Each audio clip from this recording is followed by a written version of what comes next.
Assalamualaikum warahmatullahi wabarakatuh.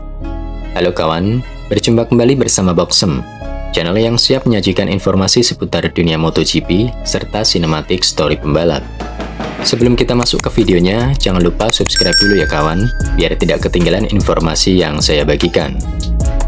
Sejarah keterpurukan Honda di MotoGP selama 4 tahun terakhir masih terus menjadi bahan perdebatan banyak orang. Tidak sedikit orang yang berpendapat bahwa keterpurukan Honda di MotoGP berawal dari kecelakaan fatal Marc Marquez di Jerez pada 2020 silam. Namun belakangan ini ada sebuah fakta yang mulai terungkap dari beberapa orang penting yang pernah bekerja di pedok Honda di MotoGP, di mana fakta ini seolah menjadi sisi gelap di balik masa keemasan Honda dan Marquez di MotoGP sejak 2013 hingga 2019.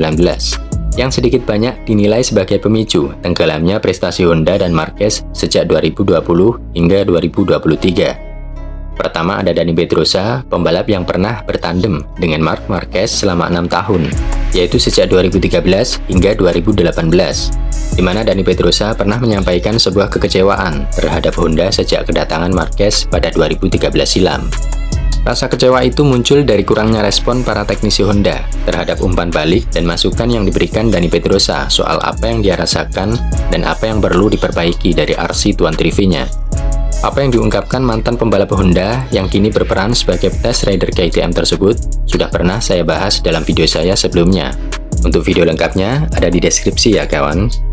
Kemudian pengakuan mengejutkan berikutnya juga datang dari mantan manajer Repsol Honda, yaitu Livio Suppo, di mana Livio Suppo menilai bahwa kegagalan Honda dalam 4 tahun terakhir di MotoGP adalah konsekuensi dari kesalahan di masa lalu, yang pada dasarnya hampir sama dengan apa yang disampaikan Dani Pedrosa sebelumnya. Anda pasti ingat beberapa wawancara Cal yang tidak begitu baik tentang motornya. Dani juga mengeluhkan dalam pertemuan teknis. Dia berkata bahwa motor Honda menjadi semakin sulit untuk dikendarai. Namun situasi itu tidak berlaku pada Marc karena bakat dan gaya balapnya membantu. Dan mungkin salah satu kesalahannya adalah Honda saat itu tidak mendengarkan pembalap seperti Cal dan Dani. Mereka tidak terlalu peduli dengan hasil pembalap lain. Mereka hanya fokus pada kemenangan Marc, kemenangan demi kemenangan. Dan ini mungkin kesalahan terbesar. Kemudian ketika mereka menyadarinya, yang pada dasarnya terjadi bersamaan dengan kecelakaan Marc di Jerez pada 2020, semuanya sudah terlambat. Karena itulah mengapa saya tidak berpikir hanya insiden Jerez 2020 yang menjadi alasan utama Honda mengalami kesulitan besar dalam beberapa tahun terakhir. Karena situasi yang dialami Honda adalah kombinasi dari beberapa hal. Dan saya sangat terkejut ketika mengetahui bahwa Honda tak menawarkan Dani sebagai pembalap penguji, padahal Dani memiliki sensitivitas yang tinggi terhadap motor, kata Livio Suppo dikutip dari Crash.net. Sebuah fakta yang tidak akan pernah diketahui publik jika dua orang dalam tersebut tidak mengungkapkannya. Sayangnya selain dua saksi yang terlibat langsung dalam struktural Honda pada waktu itu, masih ada satu nama yang kembali menguatkan fakta bahwa RC Tuan Trivi adalah Marc Marquez sentris. Dia adalah Casey Stoner, mantan pembalap potensial Ducati dan Honda, yang juga pernah menjadi test rider Honda hingga 2015, setelah dia memutuskan gantung helm pada 2012 dengan Repsol Honda sebagai tim terakhir yang dibelanya pada waktu itu. Casey Stoner mengungkapkan alasan mengapa dia pergi dari pekerjaannya sebagai pembalap penguji Honda pada 2015 silam, yang ternyata juga dipicu dari ketergantungan Honda terhadap Marc Marquez pada masa itu. Kami telah mencapai titik di mana tim Marc mulai menjauh dari indikasi saya. Saya mencoba memperingatkan mereka, mengatakan kepada mereka bahwa jika mereka terus mengikuti perkembangan Marc, dia akan menjadi satu-satunya yang mampu mengendarai motor itu, dan kecelakaan akan sering terjadi. Dan saya benar, seperti yang ditunjukkan pada hasil tahun 2015. Namun mereka tidak mau mendengarkan saya dan malah memutuskan untuk memindahkan saya, kata Casey Stoner kepada media asal Italia. Kemudian pembalap Australia tersebut juga menambahkan pendapatnya soal perpisahan Marquez dengan Honda pada akhir 2023 kemarin, yang dinilainya sebagai titik terendah yang dialami Honda. Saya tidak menduganya, namun saya memahami bahwa dia telah pergi. Dengan semua komponen tambahan pada RC Tuan Trivi saat ini, sangat sulit untuk memahami apakah Marquez atau Honda yang melakukan kesalahan. Pergi ke Ducati berarti memahami sendiri apa yang dia alami dalam beberapa tahun terakhir, dan kita lihat saja apakah dia bisa membuat perbedaan juga di sana. Honda telah membangun reputasi buruk selama bertahun-tahun. Semua orang akhirnya ingin pergi, kata Casey Stoner memberikan pendapatnya soal periode buruk yang harus dialami Honda saat ini. Namun setelah kepergian Marquez ke Ducati, Kini Honda mulai berusaha bangkit dari keterpurukan dengan konsep pengembangan yang berbeda dari sebelumnya, di mana kontrak 2 tahun yang berhasil mengikat Luca Marini untuk menggantikan posisi Marquez di 2024 dan 2025, ditambah kedatangan Johann Zarco ke kubu LCR Honda, berarti 2 sumber dari Ducati telah mereka dapatkan untuk perkembangan dan perbaikan RC23V ke depannya nanti, yang diharapkan mampu merubah RC23V agar lebih kompetitif namun ramah dengan semua pembalap. Situasi yang tidak mudah pastinya bagi Honda yang seakan-akan memulai pengembangan RC23V dari nol, sedangkan para kompetitor sudah berada beberapa level di depan mereka. Tapi sinkronisasi umpan balik ini telah mereka dapatkan dari semua pembalap untuk menentukan arah pengembangan yang benar, walaupun butuh waktu yang tidak singkat. Dan kabar baiknya, baik Luca Marini maupun Johann Zarco telah mulai memahami karakter RC23V spek 2024 setelah mereka mengujinya di Valencia dan Sepang.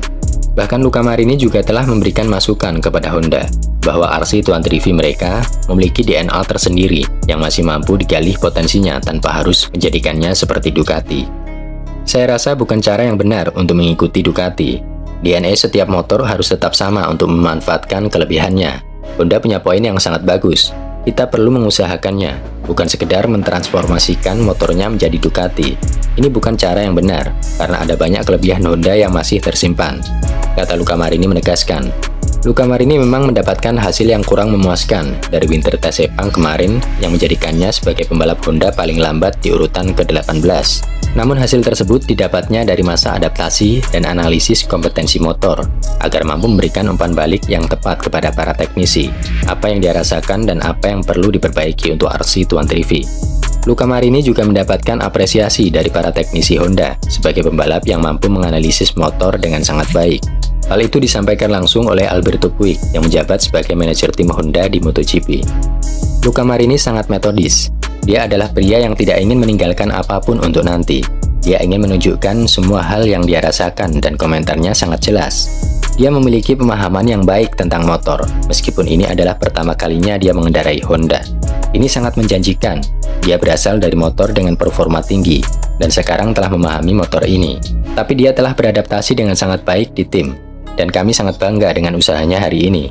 Kami bahagia, ucap Alberto Puig memuji sensitivitas Luca Marini terhadap sentuhan awalnya dengan RC23V. Hal yang sama juga disampaikan Johann Zarco. Dia menilai Luca Marini memiliki sensitivitas yang berbeda dari pembalap lainnya. Jauh lebih teknis daripada saya, dan tahu cara kerja motornya karena dia telah menganalisisnya lebih dari saya. Dia merasa ada banyak pekerjaan yang harus dilakukan di bidang aerodinamika, tapi saya merasakan hal lain. Marini memberikan umpan balik yang relevan. Dia hampir menjadi seorang teknisi. Dia akan memberikan informasi kepada Honda yang telah dia kumpulkan dari Ducati, kata Johann Zarco menilai kinerja Luca Marini. Apakah Honda akan segera bangkit untuk musim 2024? Kita lihat saja hasil tes pramusim berikutnya di Qatar nanti. Dan saya rasa Honda akan memberi sedikit kejutan, karena konsesi yang mereka dapatkan sepanjang musim 2024 akan memberi mereka keleluasaan untuk mencapai level yang diharapkan. Jika teman-teman memiliki pendapat lain soal apa yang terjadi pada masa lalu Honda dan perubahan seperti apa yang akan dicapai Honda untuk musim 2024, monggo bisa ditambahkan di kolom komentar ya kawan. Semoga informasi yang saya bagikan bermanfaat dan bisa menemani waktu santai kalian semua. Jangan lupa dukung selalu channel ini kawan dengan cara like, subscribe, share, dan komen. Serta tidak bosan selalu saya ingatkan, biasakan berdoa dan cek kondisi kendaraan Anda sebelum pemakaian. Akhir kata, wassalamualaikum warahmatullahi wabarakatuh. See you next time and thank you for watching my video. Ciao.